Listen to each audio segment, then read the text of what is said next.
டா Vinci Code by Dan Brown. அத்தியாயம் 100. Bishop அரிங்காரோசாவின் உடலில் எல்லாவிதமான வலிகளும் நிரம்பியிருந்தன. மார்பில் துப்பாக்கி குண்டு பாய்ந்த இடத்திலிருந்து காயத்தில் ஏற்பட்ட எரிச்சலை அவர் இதுவரை உணர்ந்ததே இல்லை. மிக ஆழமான காயம் அது. அது சதையில் ஊடுருவவில்லை, ஆன்மாவில் ஊடுருவியிருக்கிறது. அவர் தன்னுடைய கண்களை திறந்து பார்க்க முயற்சித்தார். ஆனால் அவர் முகத்தில் விழுந்த மழை பார்வையை சிதற செய்தது. நான் எங்கே இருக்கிறேன்? வலுவான கைகள் தன்னை பிடித்து கொண்டிருப்பதை அவரால் உணர முடிந்தது. தொலதொலத்த அவர் உடலை பொம்மை போல் தூக்கிச் சென்றது. அவருடைய கருப்பு அங்கி அங்கும் இங்கும் அசைந்தது. வலுவற்ற கையை உயர்த்திய அவர் தன் கண்களை உயர்த்தி பார்த்தபோது தன்னை பிடித்திருப்பது சிலாஸ் என்பதை கண்டார். அந்த பெரிய உருவம் கொண்ட வெண்ணிற மனிதன் பனிப்படர்ந்த பக்கவாட்டில் போராடி கொண்டிருந்தான். மருத்துவமனை உதவியை அழைத்தான். அவனுடைய குரல் இதயத்தை சில்லிட வைக்கும் மூர்க்கத்தனத்துடன் வெளிப்பட்டது. அவனுடைய சிவந்திருந்த கண்களுக்கு மரணம் அருகாமையில் வருவது தெரிந்தது. இரத்தம் தெரித்த அவன் முகத்தில் கண்ணீர் தாரை தாரையால் வழிந்து கொண்டிருந்தது. மகனே அரிங்காரோசா, முணங்கினார். உனக்கு காயம் பட்டிருக்கிறது. சிலாஸ் கீழே பார்த்தான். அவனுடைய முகபாவம் அச்சத்தில் சிதறியது போல் இருந்தது. என்னை மிகவும் மன்னிக்க வேண்டும் தந்தையே. பேசும்போது கூட அவனுக்கு வலி எடுப்பதைப் போல் காணப்பட்டான். இல்லை சிலாஸ் என்றார் அரிங்காரோசா. நான் தான் மன்னிப்பு கேட்க வேண்டும். இது என்னுடைய தவறு. கொலை எதுவும் நடக்காது என்று டீச்சர் எனக்கு உறுதியளித்திருந்தார். அவருக்கு முழுமையாக கட்டுப்பட வேண்டும் என்று நான் தான் உனக்கு சொன்னேன். அது மிகுதியான ஆவலால் ஏற்பட்டது. மிகவும் அச்சமூட்டக்கூடியது. நீயும் நானும் ஏமாற்றப்பட்டிருக்கிறோம். டீச்சர் நம்மிடம் ஒருபோதும் புனித கோப்பையை கொடுக்கப் போவது இல்லை. இத்தனை வருடங்களாக தன் கையால் வளர்க்கப்பட்ட அவனை நினைத்து பிஷப் அரிங்காரோசா பல வருடங்களுக்கு பின்னால் சென்றார். ஸ்பெயின். தன்னுடைய அமைதியான தொடக்க காலங்களில் இருந்த சிலாஸ் உடன் சேர்ந்து அவர் ஒரு சிறிய கத்தோலிக் தேவாலயத்தை கட்டினார். பின்னர் நியூயார்க் நகரத்திற்கு வந்து லெக்சிங்டன் அவென்யூவில் உள்ள உயர்ந்த ஒபாஸ்டே மையத்தில் கடவுளின் புகழை பரப்புரை செய்தார். 5 மாதங்களுக்கு முன்னர் அரிங்காரோசாவுக்கு ஒரு துக்கப்படும்படியான செய்தி ஒன்று வந்தது. தன்னுடைய வாழ்நாள் பணி ஆபத்தில் இருக்கிறது.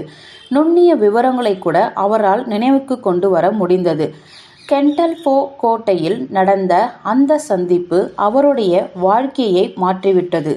அந்த செய்தி எல்லா கலவரங்களுக்கும் காரணமாகிவிட்டது. தன்னுடைய தலைமையை நிமிர்த்தி வைத்தபடி அரிங்காரோசா கெண்டல்ஃபோ வானியல் நூலகத்திற்கு நுழைந்தார். அமெரிக்காவில் கத்தோலிக்கம் என்ற தன்னுடைய முதன்மையான எழுத்து பணியை பாராட்டி வரவேற்கும் கையோடு பெருங்கூட்டம் ஒன்று கைத்தட்டும் என்றே அவர் எதிர்பார்த்தார். ஆனால் அங்கே 3 பேர் மட்டுமே இருந்தார்கள். வாடிகன் செயலாளர் ஒபாஸ் டுவார், உயர் பதவியில் இருக்கும் 2 இத்தாலிய கார்டினல்கள், சாம்சிமோனியஸ் ஸ்மக் செயலாளரா என்ற அரிங்காரோசாவுக்கு புதிராக இருந்தது.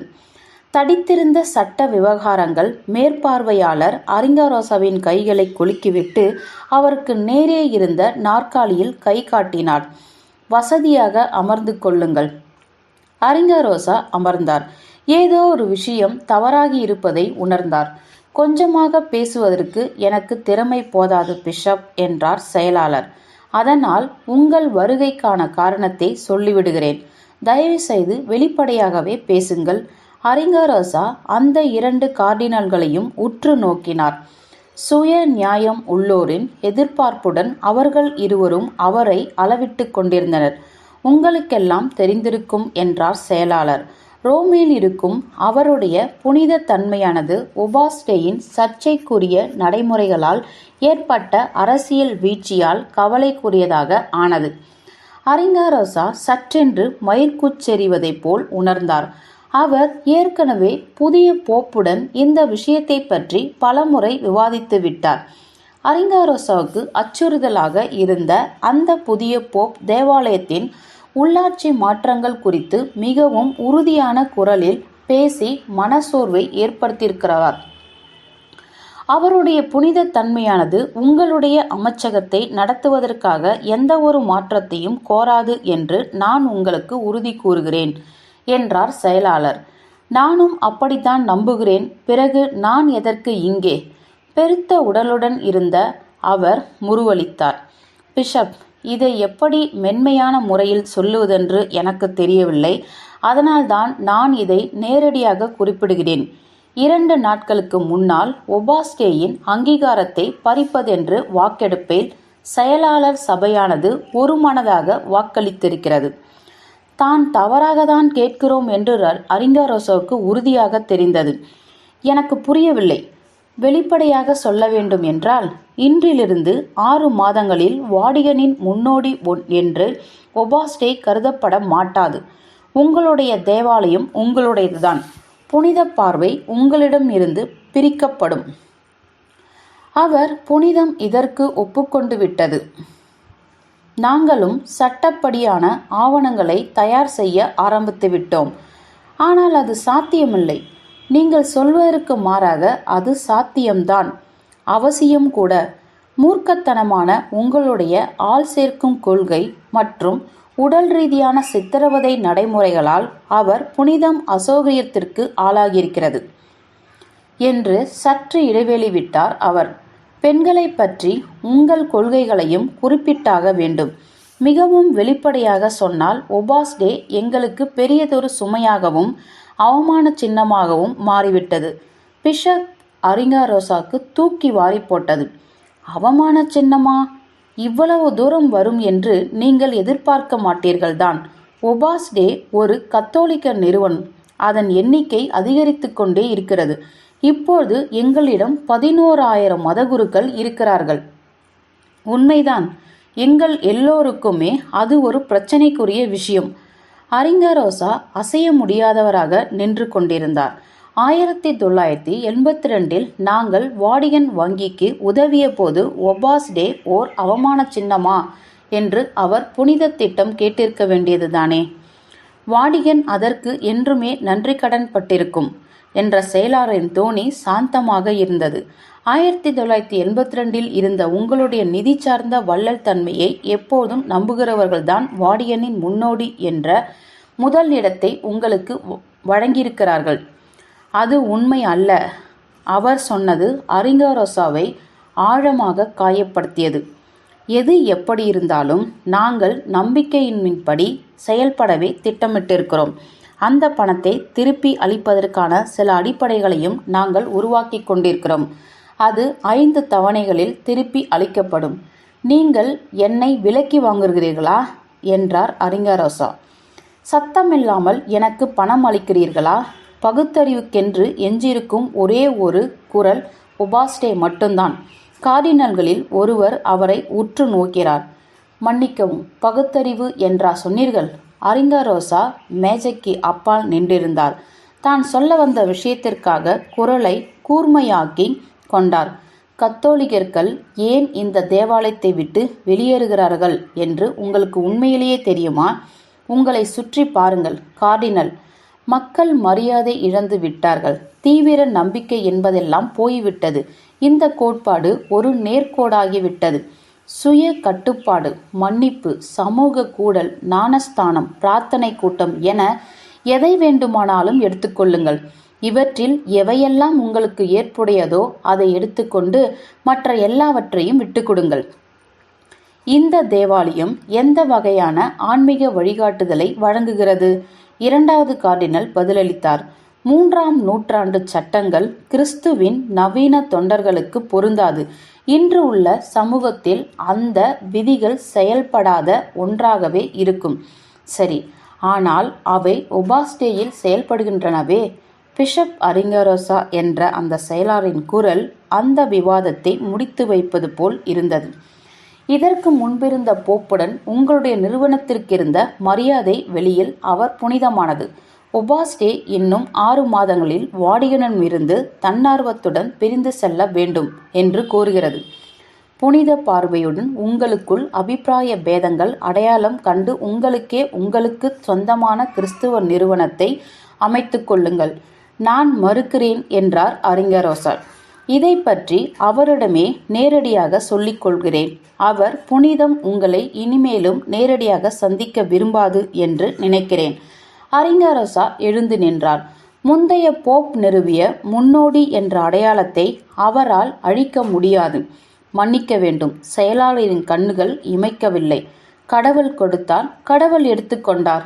அந்த சந்திப்பு அரிங்காரோசாவுக்கு அச்சத்தையும் கலக்கத்தையும் ஏற்படுத்தியது. நியூயார்க் திரும்பிய அவர் பல நாட்களுக்கு பல்வேறு விதமான கற்பனைகளால் வானத்தையே உற்று நோக்கி கொண்டிருந்தார். கிறிஸ்துவின் எதிர்காலம் பற்றிய வருத்தம் அவருள் சூழ்ந்தது.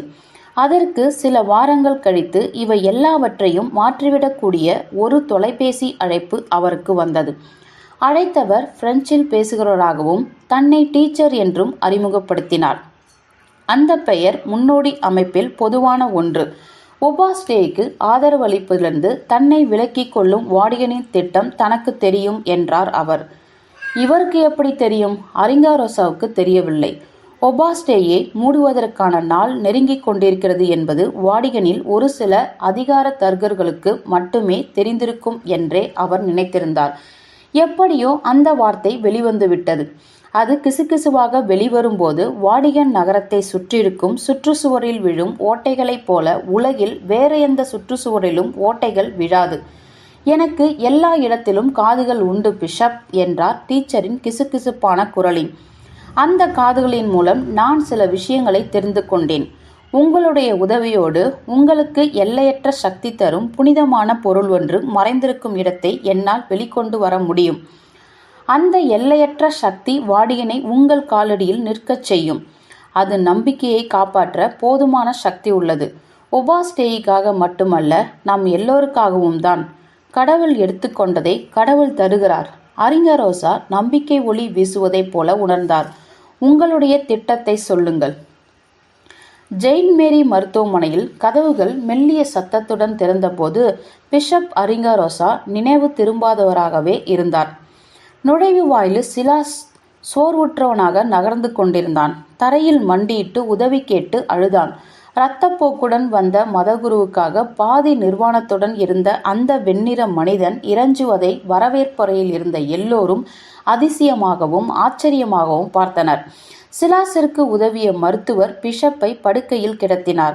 அரிங்காரோசாவின் நாடித்துடிப்பை ஆராய்ந்த அவர் சிலாசிடம், அவருக்கு நிறைய இரத்தம் போய்விட்டது, எனக்கு நம்பிக்கை இல்லை என்றார். அரிங்காரோசாவின் கண்கள் சிமிட்டின. அரிங்காரோசாவிற்கு சில கணம் நினைவு திரும்பியது. அவருடைய கண்கள் சிலாசையே பார்த்து கொண்டிருந்தன. மகனே, சிலாசின் ஆன்மா துயரத்தாலும் மூர்க்கத்தாலும் குலுங்கியது. தந்தையே, என்னுடைய வாழ்நாளே ஆனாலும் சரி, நம்மை ஏமாற்றுவரை கண்டுபிடித்து நானே கொலை செய்வேன். அரிங்காரோசா மறுக்கும் தோணியில் தலையாட்டினார். சிலாசை அவர்கள் கூட்டிச் செல்ல தயார்படுத்திய போது அரிங்காரோசா துயரற்றவராக காணப்பட்டார். சிலாஸ், நீ இதுவரை என்னிடமிருந்து எதையும் கற்றுக்கொள்ளவில்லை என்றாலும் இதையாவது கற்றுக்கொள். சிலாசின் கையை பிடித்த அவர் இறுக பற்றி கொண்டார். மன்னிப்பது கடவுளின் மகத்தான பரிசு. ஆனால் தந்தையே, அரிங்காரோசா தன் கண்களை மூடினார். சிலாஸ், நீ இப்போது பிரார்த்தனை செய்ய வேண்டும்.